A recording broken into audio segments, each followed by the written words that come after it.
कहीं न कहीं हम सारे पड़ोस में फेल हो रहे हैं। ग्लोबल फायर पावर के मुताबिक भारत की सेना दुनिया की चौथी सबसे ताकतवर बड़ी सेना मानी जाती है, जबकि नेपाल की सेना इस लिस्ट में 122वें नंबर पर है। भारत के पास 14.5 लाख सैनिक हैं, जबकि नेपाल के पास सिर्फ 95,000। इसी तरह भारत की जीडीपी करीब। नेपालले लिम्पियाधुरालाई समेटेर नयाँ नक्सा जारी गरेपछि भारतीय मिडियाले तथ्यहीन समाचारलाई निकै बेजोडका साथ प्रसारण गरिरहेका छन्। नेपालसँग कालापानी, लिम्पियाधुरा र लिपुलेक आफ्ना भएका ऐतिहासिक प्रमाणहरू छन्। यही प्रमाणका आधारमा नेपालले यो भूमिलाई आफ्नो नक्सामा समावेश गरेको मात्रै के थियो, भारतीय मिडिया निकै तल्लो स्तरमा पुगेर नेपालले भारत विरुद्ध युद्धकै घोषणा गरे जस्तो गरी शक्तिको तुलना समेत गरेर तेरा सेना यति र हाम्रा सेना यतिसम्म भन्न भ्याए। भनिन्छ जब सत्यबाट च्युत हुन्छ अनि शक्तिको घमण्ड गर्छ। त्यही कुराको प्रष्टै आभास हुन्छ भारतीय मिडियाको दम्भ देख्दा। भारतीय मिडियाले जतिसुकै चर्को कुरा गरे पनि नेपालको मामिला बुझ्ने कूटनीतिज्ञ र विश्लेषक चाहिँ भारतकै रवैयाले वाक्क भएको देखिन्छ। दर्शकहरू, यो हाम्रो लागि खुसीकै कुरा हो जसले खास कुरा गरेका छन्। त्यसै कारणले पनि यो भिडियोलाई धेरैभन्दा धेरै लाइक गर्नुहोला, आफ्ना पनि विचार राख्दै शेयर पनि गर्नुहोला।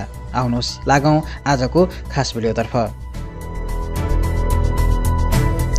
नेपालको मामिलाका जानकार मानिने भारतीय बुद्धिजीवी एसडी मुनिले नेपालको मामिलामा मात्र होइन सारा छिमेकमा भारत फेल भइसकेको स्वीकार गरेका छन्।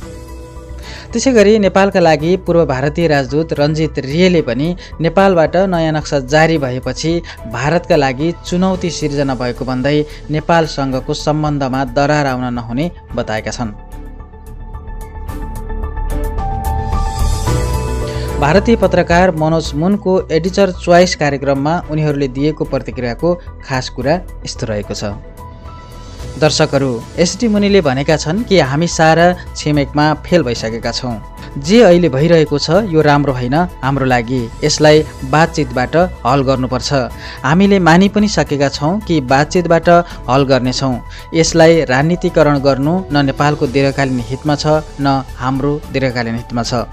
यसको सिधा समाधान जो हुनेछ, यसमाथि नेपालसँग के दस्तावेज छ। उनीहरू 1816 को सन्धिको कुरा गरिरहेका छन्, त्यो सही हो। हामी पनि 1816 को सन्धिलाई मान्छौँ, तर यसको व्याख्या हाम्रो अलग अलग छ।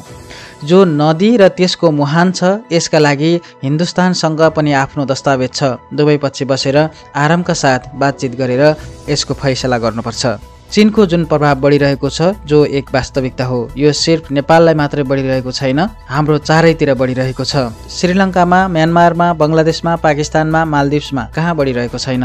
सारा एसियामा चीनको प्रभाव बढिरहेको छ। यो भारतका लागि एउटा ठुलो चुनौती हो र यो चुनौती नेपालबाट कयौँ ज्यादा बढी छ।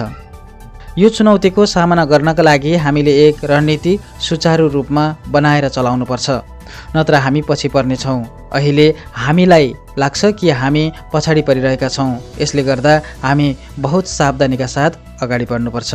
तेस्रो, यो सब जुन पहल हो यो इमोसनल नेसनलिजम राष्ट्रवादको पहल हो। हाम्रा सारा छिमेकीले एक यस्तो राष्ट्रवाद सुरु गरिरहेका छन् जसमा भारत उप निशानाबाजी गर्छन्। यो उचित होइन, न छिमेकीका लागि उचित हो न भारतका लागि हो। यसका लागि एक राजनीतिक समस्याको हामीले सामना गर्नुपर्नेछ। अन्यथा यो स्थिति पछिल्लो 3-4 वर्षदेखि बिग्रिरहेको छ र अरू धेरै बिग्रिनेछ र चीन र पाकिस्तान जस्ताले उसलाई उक्साउनेछन्, उसलाई अघि बढाउनेछन्। कहीँ न कहीँ हामी सारा छिमेकमा फेल भइरहेका छौँ। हेर्नुहोस्, श्रीलङ्कामा स्थिति बदलियो। राजापाक्से पहिलो राष्ट्रपति थिए। उनी दोस्रो पटक आए जुन संयुक्त सरकार त्यहाँ बनेको थियो। यसको सहानुभूति भारतका लागि थियो, त्यो चाँडै खत्तम भयो। मालदिप्समा सत्ता परिवर्तन भएको छ र हाल केही ठिक छ। बङ्गलादेशमा पनि आम रूपमा मानिसहरू स्वयं हसिनाले भनेकी छिन्, हाम्रो भारतको घरेलु नीतिले बङ्गलादेशमाथि असर पर्छ। नेसनल रजिस्टरको हामीले कुरा गरिरहेका छौँ, यसबाट बङ्गलादेशी जनता हैरान छन्। मुसलमानको हामी कुरा गर्छौँ, बङ्गलादेशी जनता हैरान छन्। यी सबै नीतिहरूको असर पर्छ। म यही भन्छु, समग्र रूपमा बस्नुपर्छ, किनकि हाम्रा छिमेकी यस्ता छन् कि कतिपय मानेमा आर्टिफिसियल छन्। हामी सबै एक थियौँ जहाँ राजनीतिक सीमा बीचमा पर्यो र हामी अलग भयौँ। अलग पहिचान भयो। भारत, पाकिस्तान र बङ्गलादेशका जनता एकै थिए। नेपालसँगको सम्बन्धमा पनि यही गहिरो सम्बन्ध थियो। श्रीलङ्कासँग सदियौँको हाम्रो सम्बन्ध हो। तसर्थ यो सबैलाई हेर्दै यो कुराको ख्याल गर्नुपर्छ कि हामीले आफ्नो नीति चाहे घरेलु होस् जसको असर छिमेकमा पनि पर्छ, चाहे त्यो विदेश नीति चीनप्रति होस् या पाकिस्तानप्रति, त्यसको पनि असर पर्छ।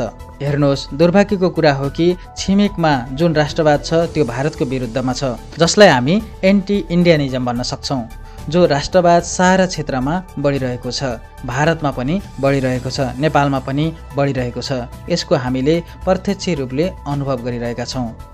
यसमा म मान्छु कि काफी हदसम्म हाम्रो कूटनीतिको वा राजनीतिको कमी पनि छ। तर यसका साथसाथै सबैभन्दा ठुलो प्रश्न यो हो कि उहाँका जो नौजवानहरू छन् उनीहरूको जो भावना, आकाङ्क्षा र महत्त्वाकांक्षा छ, उनीहरूले जबसम्म यो महसुस गर्न पाउँदैनन् कि यी आकाङ्क्षा पूरा गर्नका लागि भारतले मद्दत गर्नेछ, यसबाट भारतलाई कुनै लिनु दिनु छैन। हामी लामो कुरा गर्छौँ, रोजीबेटीको कुरा गर्छौँ, संस्कृतिको कुरा गर्छौँ, हिन्दू धर्मको कुरा गर्छौँ, भाषाको कुरा गर्छौँ। यी सबै कुराहरू बेइमानी हुन्। जबसम्म दैनिक काम र भविष्यको आकाङ्क्षा पूरा गर्नमा यो पुरानो संस्कार काम लाग्दैन भने यसको भ्यालु कम भएर जान्छ। हामीले कोसिस गर्नुपर्छ कि जनताको लेभल, यसमा हाम्रो कमजोरी छ। दर्शकहरू, त्यसै गरी निकै चर्चित नेपालका लागि पूर्व भारतीय राजदूत रञ्जित रेले भनेका छन्, भारत विरोधी राष्ट्रवाद र चाइना कार्ड अरू जटिल हुन्छ। म दुई चिज भन्न चाहन्छु। सबैभन्दा पहिले त भारत र नेपालको सम्बन्ध बहुत प्रगाढ छ। दुवै देशबीचको यो जुन सम्बन्ध छ यो जनस्तरको सम्बन्ध हो। यो केवल सरकारका बीचको सम्बन्ध मात्र होइन, पहिलो पोइन्ट हो। दोस्रो, हामीसँग यति प्रगाढ सम्बन्ध छ भने केही न केही कठिनाइ त आउँछ नै, केही मतभेद हुन्छ। छिमेकी पहिलो नीति धेरै महत्त्वपूर्ण र जरुरी नीति हो, किनभने हामीले हाम्रा छिमेकीका साथ हमेसा यो कोसिस गर्नुपर्छ कि हाम्रो सम्बन्ध अझै सुध्रियोस्। साथै म यो भन्न चाहन्छु कि कठिनाइ हुन्छन्, किनकि हामी छिमेकी हौँ, हामी बीच घनिष्ठ सम्बन्ध छ, त्यसकारण कठिनाइको पनि उभार आउन सक्छ। दूरदराजका देशहरूका साथ त हाम्रो सम्बन्ध न यति प्रगाढ मित्रता हुन्छ न यति कठिनाइ हुन्छ। कठिनाइहरू त हेर्नुहोस्, जो भाइ भाइ हुन्छन् उनीहरू बीचमा आउँछन्। चुनौती यो हो कि कठिनाइलाई कुन तरिकाले समाधान गर्ने। सम्बन्धमा दरार आउनु हुँदैन र कठिनाइको पनि समाधान हुनुपर्छ। यो सीमाको जुन विवाद छ यो काफी विवादित मुद्दा हो र यो आजको होइन, केही दशकदेखि यो मुद्दा चलिरहेको छ। यस प्रकारको मुद्दा सुल्झाउनका लागि वार्ता नै एक विकल्प हो। मलाई लाग्छ कि वार्ताबाट नै यस प्रकारको जुन मुद्दाहरू छन् ती समाधान हुनेछन्। तेस्रो, जहाँसम्म चीनको सवाल छ, मलाई लाग्छ कि पछिल्ला केही दिन, केही महिना र 1-2 सालमा चीनको प्रभाव नेपालमा धेरै बढ्दै गइरहेको छ। यो न केवल कनेक्टिभिटी प्रोजेक्ट वा तिनको लगानीमा छ, चीन नेपालको आन्तरिक मामिलामा काफी हस्तक्षेप पनि गरिरहेको छ। हालको दिनमा हामीले केही देख्यौँ कि ओलीजीको सरकारलाई आफ्नो पार्टीभित्रबाट काफी कठिनाइ थियो। तब यसमा चीनका राजदूतको अहम भूमिका रह्यो यो सबै समस्या समाधानको लागि। चीनको भूमिका त निश्चय नै बढ्दै गइरहेको छ नेपालमा। यसका लागि भारतले केही रणनीति जरुर अपनाउनु पर्नेछ।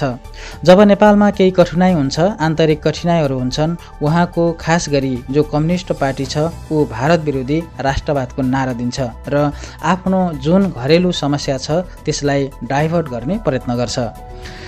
यहाँ दुई चिज छन्। एक त भारत विरोधी राष्ट्रवादको नारा तपाईहरूले देख्नुभएको छ, हाम्रा नेताको पुतला जल्छन्, एम्बेसीको बाहिर धरना हुन्छ, घेराउ हुन्छ। दोस्रो यो हुन्छ कि जब भारतसँग कुनै समस्या हुन्छ तब नेपालको रुझान वा झुकाव चीनतिर हुन्छ, चीनसँग सहायता माग्छ। म भन्छु कि आजको मितिमा काफी हदसम्म हामीलाई लागिरहेको छ कि चीनको भूमिका र प्रभाव नेपालमा बढ्दै गइरहेको छ।